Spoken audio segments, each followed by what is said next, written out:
بسم الله الرحمن الرحيم يا أيها الذين آمنوا أنفقوا مما رزقناكم من قبل أن يأتي يوم لا بيع فيه ولا خلة ولا شفاعة والكافرون هم الظالمون صدق الله العظيم وبلغنا رسوله النبي الهاشمي الكريم Ya İlahel Alemin, zahir ve batınımızı envar imaniye ve Kur'aniye ile münevver eyle. Tevfikat-ı Sübhaniyeni bizlere yar eyle. Nefsin ve şeytanın şerrinden bizleri masum ve mahfuz eyle. Kur'an-ı Mucizül Beyan'a bizleri hadim eyle. Cümlemizi böylece cennet ve cemalullah şerefiyle şerefiyab eyle. Amin. Hürmet seyyidil mürselin. Velhamdülillahi Rabbil alemin. Muhterem Müslümanlar, Cenab-ı Hak inayetini bir lahza kesmesin, tarfetül ayn içinde bizleri nefsimizle baş başa bırakmasın. Son derse kadar menasik-i hac ve menafi-i hac, muhtevayı hac üzerinde durduk. Belki o mevzu üzerinde daha çok durmak, menasik-i haccı tafsilatıyla size intikal ettirmek gerekirdi. Fakat mevzunun bir noktasında size hatırlattığım gibi, hac ömürde bir kere yapıldığı için insanın şahsi malumatı ona kafi gelmiyor. Cenab-ı Hak cümleye nasip etsin, giderken elinize rehber alacaksınız. Size rehber olabilecek, içi dışı kadar münevver birisini bulacaksınız. Onun rehberliği sayesinde arızasız, kusursuz bir hac yapmaya çalışacaksınız. Onun için o mevzuu da anlatıldığı kadarıyla bitirmek istiyorum. Ve namazdan sonra ele almayı düşündüğüm bahise geçmeyi düşünüyorum. Namazla Kur'an-ı Kerim'de zekat beraber zikredilmiş. Hadis-i şeriflerde hemen namazın arkasından Fahri Kainat Efendimiz zekatı zikir buyurmuşlar. Bu hususta Kur'an, sünnet ve icmanın noktayı nazarını arz ederken naslar üzerinde duracağım inşallahü teala. Binaenaleyh seleften halefe öteden beri teamül şudur. Namaz, zekat ikisi anlatılırken bunlar yan yana anlatılırlar. Zira namaz sayesinde insanın bedeni, cismi, kalp ve ruhun dereceyi hayatına yükselir, miracını ikmal ve itmam eder. İnsanın diğer bir yönle alakalı olduğu, alakadar olduğu dünyası, malı, menalı Kur'an-ı Kerim'de yine anlatıldığı şekliyle zekat verme sayesinde insanla bir kavs çizer, arşiyesini ikmal eder. O da şu fani alemde maddi olmasına rağmen mananın neşvesini tadar. Zekat sayesinde insanın malı ebedileşir. Şu fani alemde insanın ebediyete gitme yolu cismaniyeti itibariyle namazda olduğu gibi malı yönüyle de o zekatla olur. Seleften halefe anlatılırken bu iki mesele yan yana ve müşterek anlatılmış. Onun için Kur'an-ı Mucizül Beyan mevzua mukaddime yaptım münevvir ayetiyle.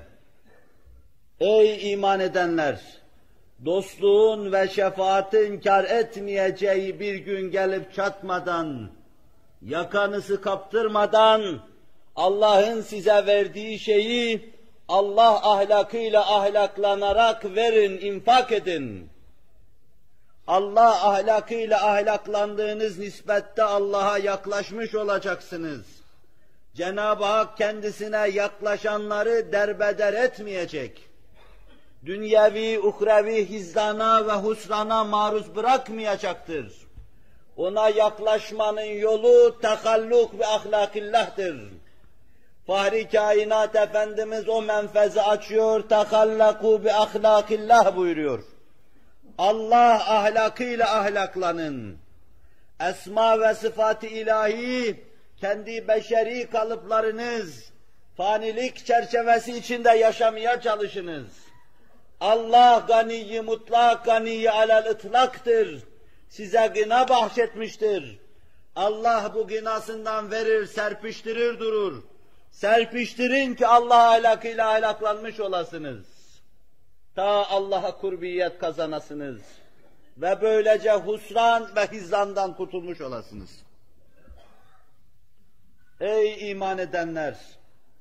Dostluğun ve şefaatin kar etmeyeceği bir gün, yakanıza yapışmadan evvel, Allah'ın size ihsan ettiği şeyleri, ahlak-ı ilahiyle ahlaklanma neşvesi içinde, onun verdiği gibi siz de verin. Böylece ahlak-ı ilahiyle ahlaklanın, kurbiyet kazanın, ta hizlan ve husrandan kurtulmuş olasınız. Asıl haddi tecavüz eden, kalbindeki muhabbet ve iman istidadını körelten, âlâ-i illiğine pervaz etmesi mümkünken esvel-i safiline baş aşağı giden kafirlerdir. Zira onlar haddi tecavüz eden zalimlerdir. Sınırlarını bilmeyen, hudud-u ilahiye riayet etmeyen, Allah'ı tanımayan zalimlerdir. وَالْكَافِرُونَ هُمُ الظَّالِمُونَ Asıl zalimler kafirlerdir. Serlevha olan veya sermeşk olan mevzuda bu ayeti celile-i kerime bize bu mevzuda çok şey anlatıyor. Teker teker kelimeler üzerinde durmayacağım. Zira ileride onun her bir kelimesi bir mevzu olarak elimizden tutacak, bizi zekatla ulaştığımız semada gezdirecek. Yardımla, taavünle ulaştığımız semalarda gezdirecek. İçtimai dengeye ulaştığımız semalarda gezdirecek inşallahü teala. Zekatla ele aldığımız bahislerde, her halükarda, her noktada, her girizgahta olduğu gibi Rabbimize dehalet ederek, onun siyanet ve himayesi altına girerek, nefsimiz ve hissimiz istikametinde bizi konuşturmamasını kendisinden dileyerek, arz etmeyi kararlaştırdığımız hususlar şunlardır. Zekatın manası, zekatın ehemmiyeti, zekatın ferdi yükselttiği seviye vereni, zekatın alanı yükselttiği seviye, zekatın içtimaide, toplumun taati yapmasında alanı ve vereni yükselttiği seviye, zengini yükselttiği seviye, fakiri yükselttiği seviye, zekatın nisapları altından, gümüşten, bağışlayın deveden, koyundan, keçiden, attan ve sonra araziden, onun mahsulünden, meyvesinden, sebzesinden, mükellefin durumuna göre öşründen, haracından, yiyin yiyin zekat, i'ta keyfiyetiyle, öyle Frenkçe ifadesiyle büyük bir fondur ki, Müslümanlar buna riayet etseler, bir kısım inkarcıların ve içtimai yanlış görenlerin iddia ettikleri gibi o bir burjuva sadakası olmadığı açık seçik tebeyyün eder. Belki o bir yönüyle fakirin amudi fikarisi olur. İki büklüm dolaşmaya mecbur dilenci, sail, dilenmeden kurtulur. Doğru bakar, doğru görür. Servet, mülk ve milk düşmanlığı yapmaz. Saldırganlığa düşmez. Tecavüz içine girmez. Anarşiye saplanmaz. Onun amudi fikarisidir.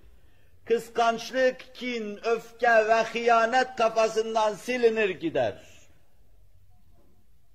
Zengine Allah karşısında ve kapısında mülkün hakiki sahibini itiraf ettirir. Teri ben dökerim, sahi ben yaparım, ter tabanımdan çıkar bana aittir. Kazandığım şeyden başkasının içinde hakkı bulunduğunu itiraf ederim. Benim bu itirafım haddi zatında bir öfke ve kini yatıştırma itirafı değil, mülkün Allah'a ait olduğu itirafıdır. Lehul mulku ve lehul hamd derim. Rabbimin bana açtığı kapıdan fakir kovalarım. Ararım, bulurum, eline veririm. O gelip bana el açıp dilenmez çünkü bu imkanı vermem veya bu durumu onu düşürmem. Ben kapı kapı, bucak bucak dolaşırım. Saili, fakiri ararım. Bulurum, eline korum ve ellerimi açar Rabbime şöyle derim. Bana verdiğin ve beni tevzici kıldığın, taksimci kıldığın malını taksim etme imkanını bana bahşettiğinden ötürü sana hamd ederim. Zira mülk senindir, hamd de sana aittir. Her gün söylüyoruz, lehul mulk ve lehul hamd. Bu neşveyi, bu şuuru, bu itirafı hasıl eder müminin kalbinde. Ve Allah'la ciddi bir münasebetin ifadesidir. Yani varda yokluğa dem tutmanın ifadesidir. Mülke sahipken onu azzetmenin, onu hakiki malik ve melik olan Allah'a vermenin ifadesidir. Allah senin bu fiili davranışına karşı mukabelede bulunacaktır. Bu münasebetin derinliğini ben ifade edemeyeceğim. Zira sen bir nafile ibadetle başını yere koyup Sübhane ma a'zeme şe'nek dediğin zaman Rabbin diyor ki kulum sen bu halinle bana yaklaştın. Ben senin gören gözün, işiten kulağın, söyleyen ağzın oldum. Sana yanlış gördürmem, seni yanlış söylettirmem, sana yanlışı duyurmam. Sen istikametin timsali bir varlık haline geldin. Başını yere koyup da nafile olarak Rabbine secde ettiğin an sen buna mazhar oluyorsun. Ya canın yongası dediğin, malından koparıp Rabbimin mülküdür diye saçıp savurduğun, böylece gani alel ıtlakın ahlakıyla ahlaklandın, Allah'a yaklaştığın an senin durumunu ifade etmek mümkün değildir. Onun için diyorum bu noktada söyleyeceğim bir sözüm yok. Senin Allah'la olan münasebetini Allah bilir Celle Celaluhu. Yevme tüble serairde açığa çıkacak. Yüzlerin secdeye kapandığı, hamimin hamimden kaçtığı, babanın evladı terk ettiği o günde himaye-i ilahi ve sıyaneti ilahinin seni siyanet kanatları altına aldığı an göreceksin onu. Ver ki göresin. İnfak et ki tadasın. Senin için sarf et ki orada bulasın. Kur'an ferman ediyor. Ve akimus salate ve atuz zeka ve ma tuqaddimu li enfusikum min hayrin teciduhu indallah. Namazınızı dosdoğru eda edin. Allah'a karşı içi saygıyla dolu bir insan havası içinde namazınızı eda edin. Sinenizi çatlatırcasına huşu içinde namazınızı eda edin. Zira bu bedenin zekatıdır. Zira bu alemde bedenin ruh ve kalbin derecesi seviyesine gelmesidir. Zira bu beden aleminde bedenin bedenliği bırakıp ruh saffeti içine yükselmesidir. Seviyesine yükselmesidir. Ve atuz zekaten, zekatınızı da tas tamam eda ediniz. Ve ma tuqaddimu li enfusikum min hayrin teciduhu indallah. Hayırdan takdim ettiğiniz her şeyi Rabbinizin nezd-i uluhiyetinde bulacaksınız. Attığınız her tohumu orada bitmiş bulacaksınız. Boy vermiş, ser çekmiş, semalara yükselmiş bulacaksınız. Kur'an ferman ediyor. وَمَا تُقَدِّمُوا لِأَنْفُسِكُمْ مِنْ خَيْرٍ تَجِدُوهُ عِنْدَ اللّٰهِ اِنَّ اللّٰهَ بِمَا تَعْمَلُونَ بَصِيرٌ. Siz yaptığınız iyilikleri görmeyen ve bilmeyene karşı yapmıyorsunuz. Her şeyinize nigehban, bütün davranışlarınızı bilen, iç samimiyetinize vakıf olan Hazreti Allah biliyor ve görüyor, haberdardır yaptığınız şeylerden.